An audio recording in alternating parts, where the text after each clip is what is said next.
మీ హయాంలో రౌడీలు, గూండాలు, హంతకులు స్వైర విహారం చేసినా మీరు పట్టించుకోకుండా వాళ్ళందరూ కూడా సంఘ సేవకులు అని చెప్పగలిగేటువంటి సామర్థ్యం మీకున్నది. అది నిజమేనని నమ్మించేటువంటి శక్తి సామర్థ్యాలు ఉన్నటువంటి అతి గొప్ప ప్రసార మాధ్యమాలన్నీ కూడా మీ గుప్పిట్లో ఉన్నాయి. చంద్రబాబు గారు, మీరు ఈరోజు మాట్లాడినటువంటి మాటలు ఎంత దారుణంగా,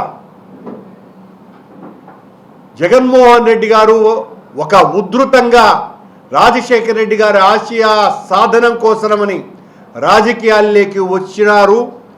ఆయనను పసిగట్టినటువంటి మీరు త్రాచుపామై బుసకొట్టి సోనియా గాంధీతో కలిసి తప్పుడు కేసులు బనాయించి 1.5 సంవత్సరాల పాటు ఆయన్ను జైలుకు నెట్టగలిగినారు సిబిఐని వాడుకొని. ఈ 21 నెలల కాలంలో మీరు అధికారంలోకి వచ్చిన తర్వాత ఇప్పటికి దాదాపు 21 మంది వైఎస్ఆర్సీపీ నాయకులు, కార్యకర్తల్ని బలి తీసుకున్నది మీ ప్రభుత్వం. దాదాపు 700 మందికి పైగా హత్య గావింపబడ్డారు ఈ 1.5 సంవత్సరాల కాలంలో.